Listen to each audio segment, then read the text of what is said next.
chaque fois boo amee sa benn projet bi nga bëgg sa famille proche ñoom na la si njëkk découragé parce que duñu comprendre au fait que ñu ko gëm. voilà donc duñu la découragé parce que bëgguñu li ngay def man je pense que c'est une peur donc ñoom seen peur boobu noonu moom la ñu projeté si yow au fait voilà donc je les ai pas écoutés mais man je vais juste faire ce que je veux faire parce que depuis longtemps je vous ai écouté je vous ai donné ce que vous voulez def naa comptabilité et tout ça là donc léegi nag je veux faire ce que moi je veux je pense qu'il est temps oui. que je pense à moi-même donc j'ai pris cette décision ma ñëw ma ubbi sama studio ma commencé liggéey comme ñëpp bi ma ñëwee aussi je me suis imposée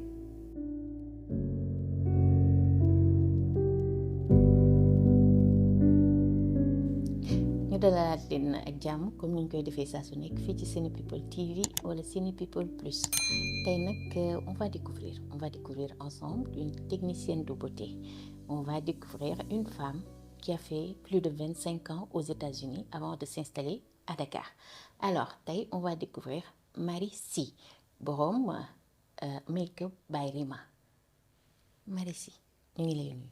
maa ngi lay fay Mame Coumba. ñu ngi kontaan ci dalal la. maa la gën a kontaan. ñu war a jàkkaarloo waxtaan. waaw Marie wax ñu mooy kan. yàkkamti naa ko. très bien mais balaa loolu dañuy bàyyi nga nuyoo ak internet yi. maa ngi nuyu ñëpp ci seen tur ak seen sant di leen remercier ci invitation bi. D'accord Marie des finances de la comptabilité après nga mujj ci def make-up Marie est-ce que mën nga ñu wax sa jaar-jaar. balaa loolu. waaw donc man fii laa juddoo Dakar fii laa màggee fii laa yaroo jusqu'à l'âge de 18 ans après loolu si la dem États-Unis dëkki foofu dem jàngi foofu dugg ci comptabilité wante balaa loolu j'ai toujours eu benn passion ci beauté donc depuis toute petite loolu rek laa xam. dama doon jël sama rakk yi di leen létt di leen maquiller di leen defloo ay défilés de mode et tout ça donc ça a toujours été une passion pour moi. mais malheureusement sama pap musul bëgg ma dugg ci ay affaires de beauté ak yooyu. parce que yóbbu nañu ci école yu cher si je peux le dire ainsi. fayal nañu école xaalis bu bari pour que ñu jàng donc moom dans sa tête c'était inadmissible que mu investir loolu yëpp ci doomam ba pare doomam di ko wax di ko dafay dem di def ay beauté d'accord mais balaa loolu Marie nga ne nekk nga Sénégal jusqu'à 18 ans waaw fan nga doon jàngee yenn école nga jaar ban quartier nga yaroo déjà Liberté de la yaroo foofu laa màggee def naa Jeanne d'Arc donc foofu laa defee sama cursus scolaire primaire yëpp foofu noonu laa ko defee après ma génn ma dem Sacré-Cœur école Sacré-Cœur foofu laa yeggalee et puis ensuite ma dem Machallah donc Machallah nekk naa fa jusqu'à la première après si laa jógee foofu dem États-Unis yeggali fa sama bac ak sama université. d'accord donc da nga dem ba premier doogu dem États-Unis quoi. waaw nekk naa fi non parce que fekk bac bi dafa metti woon dama doon daw bac. dama doon daw bac Sénégal nga doon daw. je me disais que y a pas moyen que ma toog def bac. donc si laa daw dem États-Unis donc c'est là-bas que j'ai continué j'ai fait le bac là-bas après j'ai fait l'université. C'était un choix donc. C'était un choix waaw c'était un choix personnel que j'ai voulu faire. Oui. waaw c'est ça donc ma wax ci parents yi c'est vrai que au début sama papa bëggul woon dafa bëggoon ma toog yeggali mais après waxtaan ak moom rek. ba convaincre ko après mu bàyyi ma dem. d'accord Marie suñu la déggee xam naa ne nekk woon xale yooyu noonu bon les parents avaient les moyens apparemment hein mais est-ce que Marie nekkoon na xale yu lëcc yooyu noonu Liberté 2 daawoo lëmbe koñ bi daawoo sonal waa Liberté 2. non lëmbe koñ bi je dirais pas mais je dirais que dama soboon nag ku soplaa woon ku bëri affaire ku curieuse voilà ku bëgg dugub donc man maa doon jiite njombe yëpp daal maanaam entre samay copines ak samay sœurs donc j'étais toujours leader u njombe yi tu vois mais c'est pas comme si dama doon lëmbe koñ bi tout ça non mais j'étais un peu sob quand même et un peu curieuse. alors sa sob boobu fan la doon orienté sob si ban côté exactement. sob si bëgg xam lépp voilà sob si découvrir sob si voilà sob si bëgg xam naka lay affaire yi di marcher voilà donc mais pas sob dans le mauvais sens de sob voilà je dirais que sob dans le bon sens bëgg découvrir bëgg xam àddina. d'accord nee nga bac bi da nga doon appréhender. est-ce que Marie donc mënoon na jàng mënul woon wala. si ouais mënoon nga. waaw je dirais que daaw ma génn doon fayal rek ñuy dem di pousse. non non je dirais que daaw ma génn si les 5 premiers quand même tu vois waaw si côté boobu nag moom macha allah j'étais j'étais intelligente si je peux le dire ainsi mais bac bi daal je sais pas parce que bac bi ni ma ko doon déggee dafa metti jàng leçon et tout ça là je me disais que y a pas moyen ma toog naan damay souffrir pour mën a am bac donc j'ai dit non je vais partir mais à l'école j'étais brillante je dirais ouais je dirais que j'étais brillante. Mais c'est rare de voir une élève brillante qui est dans de bonnes écoles di appréhender bac quand même. bac bi ñun da ngay xalaat ne du fis la rek. waaw mais bon man moom je me disais que non. toog di jàng parce que en fait j'ai fait le BFM. BFM bi dafa ma xawoon traumatisé tuuti. parce que jàng yu metti yooyu noonu c'était très traumatisant et bëgguma si woon jaaraat au fait. bëgguma woon jaaraat encore si genre yooyu noonu donc je me suis dit que je vais pas faire le bac ici c'est trop stressant. Voilà donc ma daw. nga daw dem États-Unis toog fa eggali fa ba am fa bac mais diggante 8 ans ba 18 ans. yan souvenir nga ci am bu la marqué fii Sénégal avant ngay dem parce que quand même bi nga demee États-Unis yàgg nga fa def nga fa plus de 25 ans. 20 ans. 20 ans. après nga doog a ñëw fii. installé waat. alors yan souvenir nga am de 8 ans à 18 ans loo xam ne marqué na la Sénégal avant ngay dem. loo xam ne ba tey yaa ngi koy fàttaliku. bëri na de souvenir bon juste de passer du bon temps avec la famille nekk ak samay xarit voilà génn yi et tout ça là parce que loolu au fait boo demee à l'extérieur daf lay manqué doo ko am mais fii boo fi nekkee nekk ak sa xarit di génn di foo yi nekk ak sa parents sa famille sa maam donc loolu nekk na li nga xamante ne ça m'a beaucoup marqué ouais. Le temps que j'ai passé avec ma famille au fait. D'accord yooyu yëpp ay souvenirs yu neex la. waaw loolu ay souvenirs yu neex la est-ce que am nga mauvais souvenir boo xamante ne tey. Mauvais souvenir bon je dirais que le seul mauvais souvenir bi ma am mooy bu sama grand-mère décédé woon si sama jour BFM moo tax BFM mi traumatisé au fait donc même jour bi ba pare man la nga ko tuddee elle s'appelait Marie comme moi. donc waaw donc bi ma annoncé son décès mu daje ak may def le BFM loolu ça m'a un peu touché quand même ouais loolu bokk na si loo xamante ne xaw na ma touché. D'accord Marie dem États-Unis yomboon na ses premières années foofu wala. Non première année c'était pas trop ça parce que bi may dem au fait il y avait pas mon père il y avait pas ma mère donc je suis allée chez une connaissance donc ñëw peut-être que li may waaj a wax ñi nga xamante ne dem nañ États-Unis yëpp ci début bi dinañ ko seede booy door a ñëw c'est très difficile au fait parce que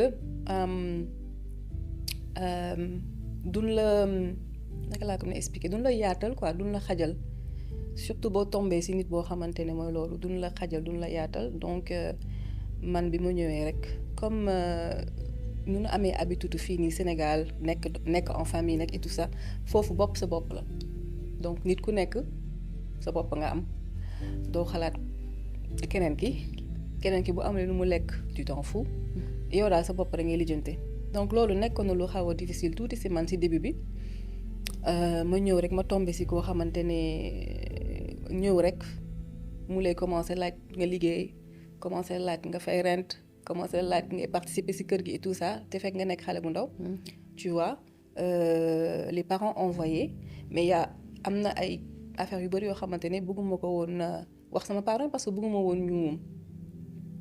woon ban mot laa bëgg utiliser sax ñu nekk di xalaat quoi. ñuy stressé. Voilà, ñuy stressé et tout ça. Donc je prenais beaucoup sur moi-même. Donc début yi c'était vraiment difficile. bi ngay jógee Sénégal di dem ban âge nga amoon exactement. Mais jógee Sénégal j'avais 18 ans. oui. Ouais. D'accord léegi nga dem say parents di la manqué. ça t'arrivé nga toog réccu lu tax ma dem heure bi wala. début bi waaw di nga réccu début bi Sénégal daf lay manqué da ngay bëgg ñibbisi parce que boo xalaatee nu ñu nekkee en famille et tout ça da nga naan fii moom xaaral ma dellu parce que lii moom c'est vraiment pas ça mais après nga muñ ma ne garaawul xaaral ma toog rek ma muñ ko et tout ça donc ma dem ma muñ ko nekk ci seen système bi nekk di liggéey et tout ça ba après da ngay dem ba après tu prends l'habitude au fait. nga am bac après nga dem université Texas. Marie université c'était comment facile difficile. C'était très facile. Ah oui c'était très facile man je me dis que ñi jóge Afrique au fait di dem États-Unis le niveau et ñun suñu niveau fii c'est très élevé par rapport ak ñële ba pare man je faisais la série S2 donc science laa nekkoon j'étais forte en maths. Donc dama doon massacrer gars yëpp maths moom ak science moom dama leen doon massacrer franchement. Donc c'était très facile pour moi c'était très facile classe yi yomboon na maa ngi doon passer normalement et puis voilà donc voilà. Jusqu'au master 2. Jusqu'au master 2. D'accord nga diplômé en finance comptabilité. Marie en fait dafa am benn kii bu yaatu entre finance. beauté ak beauté. loolu la ñu bëri doon wax les finances ak beauté. c'est vrai au fait lu tax ma def les finances c'est à cause de mon père.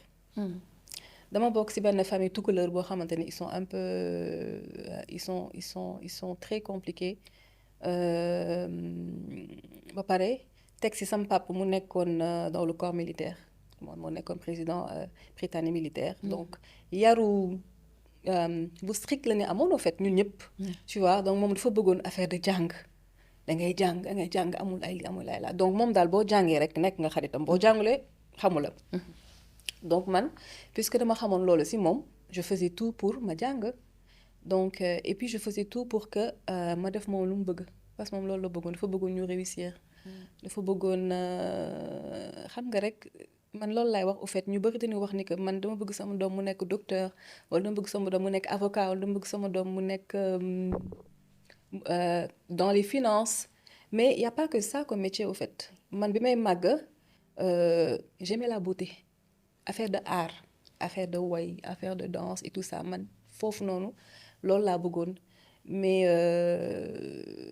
soo màggee ci genre famille bu mel noonu xam nga dañ lay xaw a kii tënk waaw dañ lay xaw a tënk ne la non lii moom doo ko def donc loolu nekkoon na ci man mais ba tey heureusement que mënoon naa jàng et tout ça là ma jox ko moom lu mu bëgg parce que moom loolu la bëggoon dafa bëggoon ñu réussir ci yenn domaine moom yu mu bëgg tu vois juste pour que peut-être pour dire ah ma fille elle est comptable ah ma fille elle est médecin tu vois loolu c'est une fierté ci ñoom man tamit ma xam ni que loolu c'est une fierté ci moom ma bëggoon ko jox mais au fond de moi c'était pas ce que je voulais. Ok. Non, ça n'a jamais été ce que je voulais. Je voulais évoluer dans le mode de la beauté. Dans le monde de la beauté man loolu moo ma doon dundal au fait. Voilà. ci foofu nga doon sentir sa bopp dëggantaan. D'accord maintenant comment c'est venu nga quitter finance yi comptabilité bi et tout. dem concentré wu carrément. Je l'ai toujours fait de côté hein. ok même su ma koy def di làqatu je l'ai toujours fait de côté. dama doon liggéey du lundi au vendredi yeewu 8h wàcc 16h dem école. Parce qu'au fait yàlla daf ma may chance ni que j'ai commencé à travailler dans le domaine de la comptabilité bien avant may am sama diplôme loolu yàlla waaw bi may egsee rek j'ai eu cette chance là au fait donc dama doon liggéey wàcc dem école wàcc ay côté 20h 21h.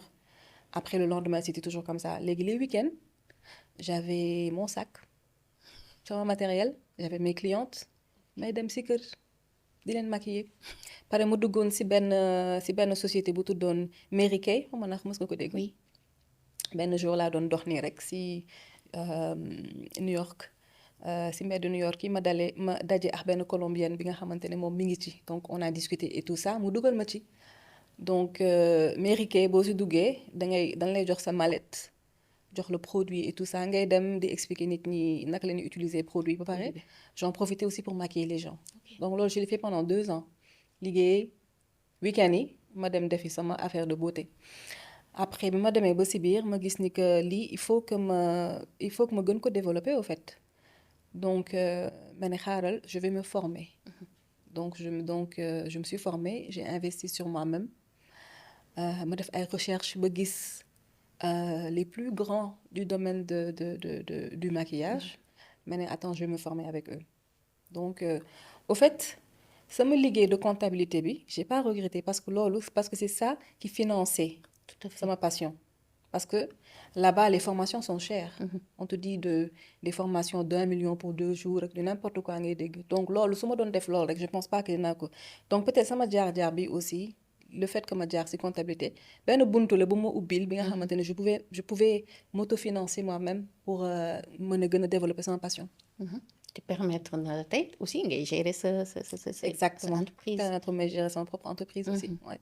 nga dem école après nga diplômé en truc là comment on appelle ça make-up make-up oui d'accord nga diplômé ouais. après nga décidé ñibbisi Sénégal wala da nga continuer woon foofu non bon ñibbisiwuma automatiquement parce qu'au fait li may wax ni le fait que ma doon jàng di liggéey et tout ça def naa ko pendant 2 ans après ma arrêté après je me suis concentrée dans la comptabilité parce que j'avais plus de responsabilités si benn boîte bu mag bu ma jëloon foofu donc c'était un peu compliqué parce que boîte yooyu noonu sama liggéey boobu noonu du moins il fallait que may voyager ay week-end donc les week-ends je voyageais beaucoup et tout ça là pour aller rencontrer des clients faire des trucs des exposés et tout donc mu xaw ma bloqué tuuti donc j'ai arrêté pendant un bout de temps après j'ai repris donc bi ma reprendre c'est là ubbi sama chaîne YouTube moo ubbi chaîne YouTube di def ay tutoriels c'était en 2013 oui.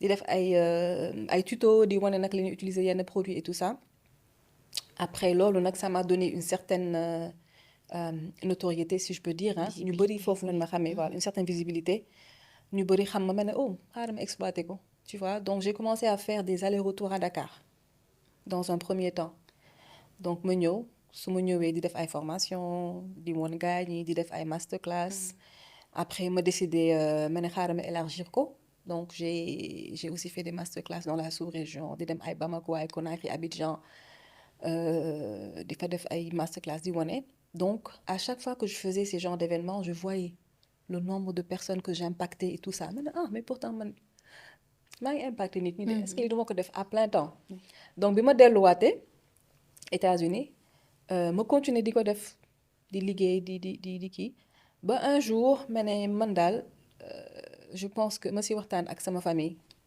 sama sœur ak sama yaay ma ne ko man daal je pense que je vais rentrer au Sénégal pour dem je vais m'installer là-bas et def fa sama business mais il fallait voir bon pourquoi tu fais ça patati patata tu vois yow yaa ngi nekk dans le domaine de la comptabilité tu gagnes bien ta vie lu tax ngay dugg ba pare ay maquillage yi nga xamante ne ñëppay maquiller Sénégal léegi et tout ça donc ils m'ont découragée et c'est souvent ça au fait chaque fois boo amee sa benn projet bi nga bëgg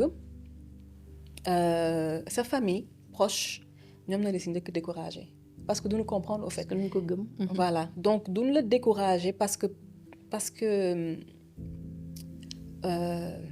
bëgguñu li ngay def man je pense que c'est une peur donc ñoom seen peur boobu noonu moom la ñuy am si ñoom ba moom la ñuy projeté si yow au fait voilà donc je les ai pas écoutés mais man je vais juste faire ce que je veux faire parce que depuis longtemps je vous ai écouté je vous ai donné ce que vous voulez def naa comptabilité et tout ça là donc léegi nag je veux faire ce que moi je veux je pense qu'il est temps que je pense à moi-même donc j'ai pris cette décision ma ñëw ma ubbi sama studio ma commencé liggéey comme ñëpp bi ma ñëwee aussi je me suis imposée et voilà sant yàlla ok est-ce que nga ñëw c'était saturé marché bi comme ni la ko sa parents yi waxee mais est-ce que imposer woon sa bopp ci biir loolu est-ce que yomboon na. waaw donc déjà je dirais pas que c'est saturé. Je dirais que c'était saturé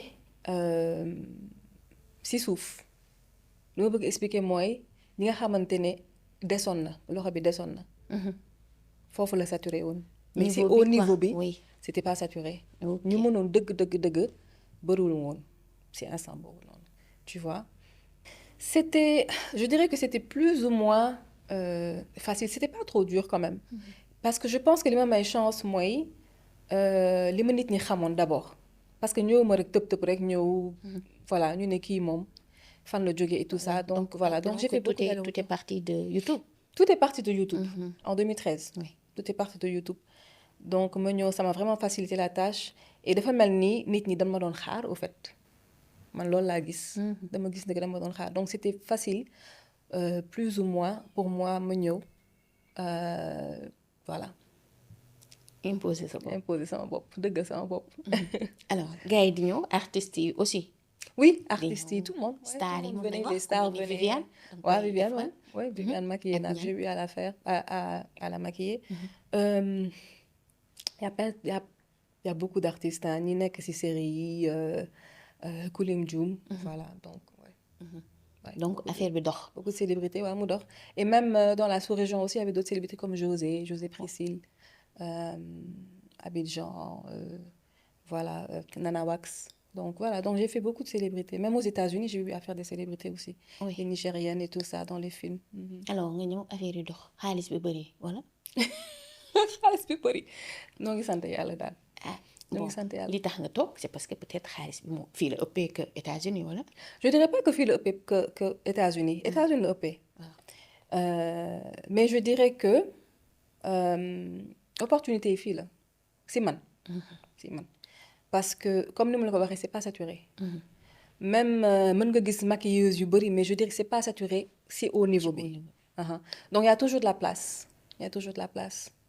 te ba tey jii c'est pas saturé des na ba tey jii nii c'est pas saturé man je dirais que c'est pas saturé il y a il y a du travail à faire il y a eu quand même ay maquilleuses yu bëri yu génn si diggante bi entre temps il y en a eu beaucoup yu mën sax mais il y a toujours la place pour ñi nga xamante ne bëgg nañ ñëw def ko je trouve vraiment pas que c'est saturé. d'accord mais mu ngi dox normal daal. ñu ngi sant yàlla daal mu ngi dox. man de li ma jaaxal mooy koo laaj ndax am na xaalis ci réew mi. même bu yoree dafa naan yoruma. mais dañuy sant yàlla rek. ndax loolu. mais lan mooy yor. ça dépend nit ñi ça dépend si naka ngay définir yor mën na nekk. mais ni nga 100 000 bi nga affaire bi fii affaire bi dox na Rima waxal rek dox na. waaw bon maa ngi sant yàlla. maa ngi sant yàlla kay ça résume tout. yaa ngi ci am million wala. maa ngi sant yàlla daal. maa ngi sant yàlla bu baax. ok Rima dangay former ay nit. oui je dangay former léegi sa école bi. c'est une grande école wala c'est quoi. non au fait c'est pas une école mais je dirais que c'est une académie. ok voilà donc damay former ñi nga xamante ne les débutantes ak les professionnels ñi nga xamante ne da nga ko bëgg def un métier. donc voilà donc ñoo ngi lay former ci maquillage mais c'est pas que le maquillage qu'on fait. am na yeneen service aussi yu ñuy def comme le tatouage des sourcils le tatouage des lèvres les extensions de cils le blanchiment dentaire moo tax may woowee sama bopp une technicienne de beauté mais pas une maquilleuse. peut-être auparavant mën naa wax ni que j'étais maquilleuse à 100%. mais si jamono ji je dirais que je suis une technicienne de beauté donc tout ce qui tourne autour de la beauté de la femme si kanamam muy les extensions de cils le blanchiment dentaire le tatouage des sourcils et le maquillage voilà. alors loolu yëpp danga ko dem jàngawaat wala ci maquillage bi rek nga yem. yëpp laa jàng. ok yéen a ngi daal ni que dama soboon mu nekkee xale. te dama bëgg tamit dama man au fait dama bëgg a gëstu bëgguma nekk dans l'inconnu. moo tax lépp lu may dugg dama koy def à 100%. su ma si defulee sama 100% je préfère ne pas le faire donc oui le tatouage je me suis formée aussi te sama métier bi sama liggéeyu finance bi moom moo ma jàppale pour que ma mën a former wu. extension de cils itam dama formé wu donc j'ai voyagé toog ak ay nit ñu wan ma jàngal ma le tatouage des lèvres aussi même chose. voilà donc lépp rek lu ma dugg. du ma ñëw rek ma dugg si nii dama formé te man loolu laay wax sama élèves yëpp ne dama leen di wax ni que métier boo koy def da nga koy jàng doo ñëw rek nga dugg si nii. tu vois métier dañ koy jàng boo si bëggee nekk kàngam noonu la ñuy wax noonu. boo si bëggee nekk kàngam donc dañ koy jàng ba mokkal ko. ba loxo bi ñëw voilà donc c'est ça. alors Rima gis nañ ne liggéey bi yaa ngi ciy gagné ay trophées. am nga fi trophée boo gagné au niveau des États-Unis affaire yooyu est-ce que mun nga ñëw un peu sur ça. waaw donc trophée boobu noonu maa ngi ko amee si tatouage bi. si tatouage bi laa ko amee donc benn conférence la buy am tous les ans aux États-Unis bi nga xamante ni dafay dajale tous les grands tatoueurs des États-Unis donc nit ñi dañuy jóge de partout di ñëw. donc cette année j'ai décidé d'y assister donc ma dem mu amoon benn compétition bu ñu doon def ma ne xaaral ma bokk ci mais bi ma siy bokk j'avoue que dama ne xaaral ma bokk ci rek tu vois mais xam naa ne que ñu may fekk si. c'est des grands. tu vois bien vrai que wóolu naa sama bopp et tout mais je me dis que ñu may fekk si c'est des grands mais ma ne xaaral ma dugg si rek comme ni ma waxee rek donc ma dem ba foofu dugg ci gagné. waaw nga génn première. ma génn première. ma ne ok d'accord donc mu nekk li nga xamante ni lu ma neex la. franchement je dirais que bokk na si lu ma gën a neex si année bi ni 2023 parce que xaaruma ko woon en fait. xaaruma ko woon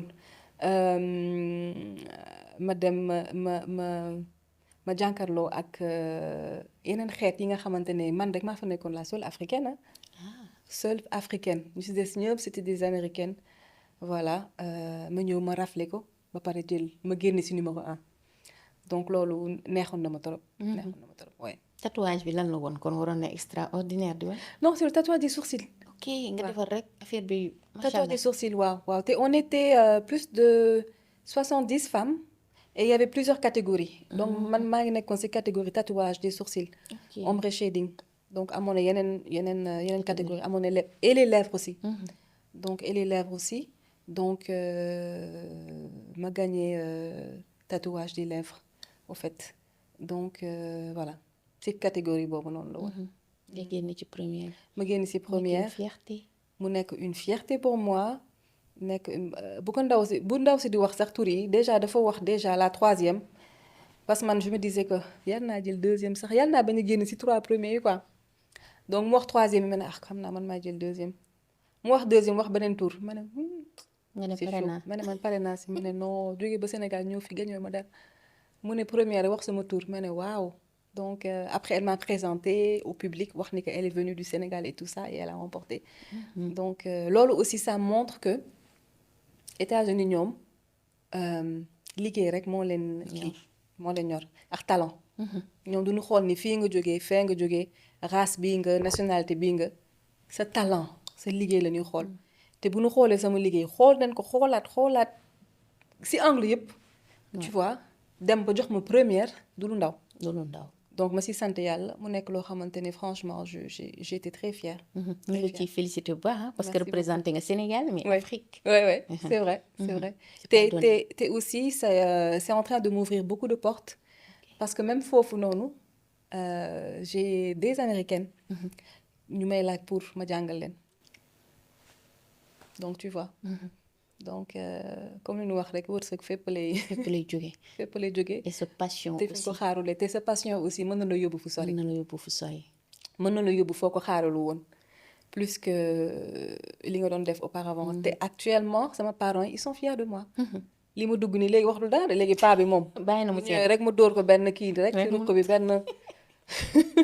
mu noppi waxatul waxu finance waxatul waxu finance léegi kenn waxatul waxu finance. ils sont tous fiers de moi et voilà donc juste pour dire que lépp looy dugg rek dugg ci ak sa fulla dugg ci ak sa fayda ak gëm-gëm gëm-gëm loolu c'est très important ak lu mu tuuti booy jaay sax beñe ci koñ bi sax booy jaay ñebe loolu def ko mu professionnel. waaw defal sa ay paquet yu professionnel ngay jaay sa beñe booy dugg ci ak loo mënti dugg rek def ci sa 100% man ça a toujours été ma philosophie. et tamit nga wane ci benn professionnalisme ak benn jom benn fulla benn fayda bi nga xamante ne foo taxaw dinañ la respecter. waaw loolu c'est très important. c'est important. Rima say perspectives lan lañ mën a xaar tey. bon mais ubbi MBR Studio d'y embaucher plus de personnes parce que ça a toujours été mon rêve aussi ma élargir sama domaine bi ma nekk yaatal ko. Voilà. Donc et aussi je suis aussi à fond je suis à fond dans l'immobilier hein. Ouais. Donc c'est aussi quelque chose qui m'a toujours passionnée l'immobilier la décoration intérieure et tout ça donc loolu noonu nekk na aussi li nga xamante ne daf ma yàgg neex. daal lépp lu rafet rek. lépp lu rafet daal. ok xam nga nee ni que balance yi xam nga balance d'habitude da ngay bëgg lu élégant lu raffiné. Voilà donc man tout ce qui touche à la beauté daal je suis dedans. D'accord vraiment tey c'est des questions yoo xam ne day ñëw souvent ci biir confidence ah. Ouais. Gannaaw bi ñu la découvrir gis li ngay def lu am importance loolu tey su ma ne la ce plus grand regret lan la. J'en ai pas. Comme ça ni. J'ai pas de regrets je dirais que des leçons. Leçons parce que lépp lu la dal rek man foofu laa ko jàppee lépp lu la dal rek da nga si war a jàng mu nekk benn leçon si yow. Donc man je dirais que j'ai pas de regrets mais peut-être des leçons yi nga xamante ni jàng naa si. Leçon yooyu ci fan la jógee. Dans le cadre professionnel bien sûr dans le cadre professionnel comme mu nekk même dans le domaine si finance bi ma nekkoon aux États-Unis que si domaine de beauté bi ni ma nekk tey waaw ay leçon yu bari yu ma jàng.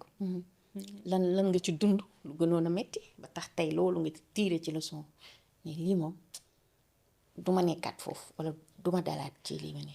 Par exemple bon man expérimenté naa le racisme aux États-Unis parce que bi ma jógee New York après dama dem Texas donc Texas xam nga foofu mooy loolu ba pare ma doon liggéeyal benn juif donc c'était dans l'immobilier liggéeyal naa ko 8 ans moom il était bien mais il avait des partenaires yi nga xamante ne mooy loolu donc et j'étais la seule noire si entreprise boobu noonu ma ñëw ñu jox ma ay responsabilités yu diis ma nar a jiite nag nit ñu xonk loolu c'était pas facile du tout c'était pas du tout facile nga bëgg nekk non seulement doo sénégalaise doo américaine voilà doo américaine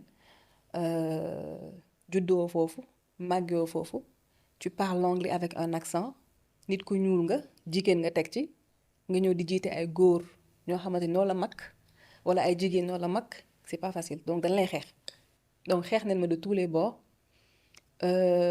traité nañ ma de tous les noms bi ma si gën a marqué mooy un jour sama sunu benn partenaire bi ma ñëw doon ko jox benn rapport j'ai plus ce qui s'était passé mais mu ñëw yuuxu ma sànni rapport bi dellul fi nga jógee go back where you from ouais. Donc loolu ça m'a touchée j'ai commencé à pleurer et tout ça là et bi ma waxee sax dañ ma ne dañ ko waroon suu mooy yóbbu ko justice et tout ça là tu vois mais bon c'est pas des trucs que j'ai pas poursuivi hein j'ai laissé tomber parce que fait sama boss daf ma défendre voilà donc j'ai eu ce genre de choses yeneen ni ki yeneen aussi foofu des gens yi nga xamante ne dañ lay poignarder et tout ça dans le dos ñi nga xamante ne dañ leen di wóolu xam nga ñu ñëw ñu poignarder le dans le dos donc loolu yëpp ay leçons ngi ci jàngee dafay tax nga xam fan ngay teg sa tànk ëllëg dafay tax nga xam ñan ngay àndal tu vois donc voilà c'est juste ça même ici au Sénégal aussi mais ici au Sénégal c'est pas trop c'est pas comme aux États-Unis au fait fii quand même ça va j'ai eu quelques leçons ay nit ñu lay waaw nit ñu lay sàcc nit ñu lay des petits trucs tu vois mais après tu apprends de ces choses oui femme d'entreprise nga est-ce que yomb na nga gérer loolu ak kër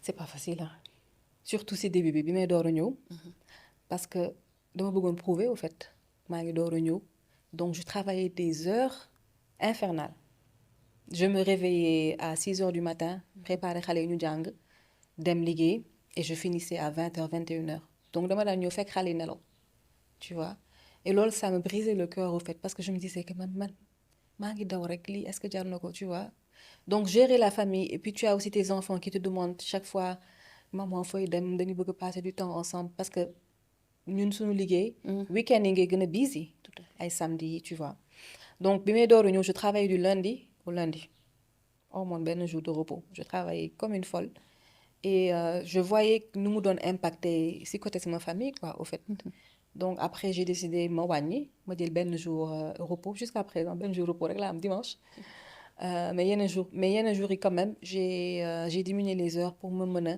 passer du temps avec la famille voilà di leen toppatoo comme ni mu ko waree mais au début c'est vrai que j'avoue que c'était pas facile. mais comprendre nañ la ci. comprendre leen ma si sama yaay jàppale na ma si bu baax a baax ak samay sœurs yi aussi. xale yi bu ñu daan bëgg di génn ñoom na leen doon génnee et tout ça là tu vois donc jàppale nañ bu baax quand même si début bi. ouais. d'accord sa relation ak sa yaay lan la. relation bu baax. c'est une très bonne relation ma mère c'est une femme qui est une battante man mën naa wax ni que li ma nekk tey sax si moom laa ko jëlee au fait parce que moom tamit tout comme moi elle était dans les finances elle travaillait aussi dans les banques après elle a arrêté mu commence di def business donc elle voyageait aussi di dem si yeneen dëkk yi di def son petit commerce et tout ça là donc loolu ma koy gis bi ma nekkee xale sama yaay nu mu doon ñefee xaarul dara sama pap tu vois donc je peux dire que loolu ça m'a forgé ba pare dama ko jege woon aussi ba léegi dama ko jege donc on se parle de tout voilà donc relation bu baax la am ak moom. d'accord Rima. gannaaw bi ñu la découvrir nii ba pare lan ngay tàggoo waa Sene People TV. donc maa ngi lay remercier bu baax maa ngi tàggoo ñëpp ñu ni seetaan di la remercier ci invitation bi franchement seen émission bu ma neex la dama koy suivre dama koy seetaan te tamit am na ci yenn épisodes yi nga xamante ne c'est vraiment émouvant voilà donc di remercier sama parents yi déjà di remercier sama famille ci jàppale bu ma jàppale ci support bu ma supporté di remercier tamit ñu may suivre depuis le début ñi nga xamante ne bi ma nekkee Make Up by Rima ba tey ñu ngi fi te ba léegi ñu ngi fi voilà donc di remercier ñëpp di leen tàggoo xam naa ba beneen incha allah. mais Marie bëgg naa ñëw ak yow bëgg naa la tooñ tuuti Marie 20 ans États-Unis nag dafa bëri. trop après nga ñëw fii Marie ngi wax ak man olof comme si. waaw musul jaar États-Unis. est-ce que xam nga ni que début bi ñu bëri dañuy foog ne dégg ma olof ñu bëri dañuy ñëw ne ma yow est-ce que dégg kon yow dégg nga olof su ma déggee ma làkk olof. waaw kon yow dégg nga olof. waaw dégg naa olof fii laa màggee. waaw le français dama koy làkk nii olof bi dama koy làkk nii tu vois donc c'est vrai que dem na anglais bi dama koy làkk nii aussi donc def naa fa 20 ans. mais teewul maa ngi doon garder sama kii ba tey. sama identité sama culture damay làkk olof. nice normal. sans accent. anglais bi fële ay bu doon man ba ma nekk fa di la kii. di jéem a wax ay anglais. you know yooyu noonu. si dugg di si waaw di cabaxal ak yu sew yooyu. non man moom olof bi moom dama koy làkk normalement mais c'est vrai que si début bi ñu bëri leen foog dégguma suñu ma gisee nii façon bu nekk lan may wax dama ne yow jamaïcaine nga wala du ma sax teg sénégalaise au fait maa ngi sénégalais 100% juddoo fii yaroo fii màggee fii di làkk olof ni ñëpp. tey bee baax. mëq si suuf bi ma nekkee xale comme ñëpp. mu xaw suuf di aay. yow bàyyi ci mu xaw suuf boo ko nduroowoo ak ñun ñoo mëq suuf bi. alors foofu la ñuy doxee comme ni ñu leen koy waxee rek di leen tàggu mais balaa boobu dañuy remercier ki nga xamante ne tey moom ma solo robe bi muy nguy sama copine Fama GP nekk fële Wakaam sama xuloowaale merci beaucoup kontaan naa ci yow.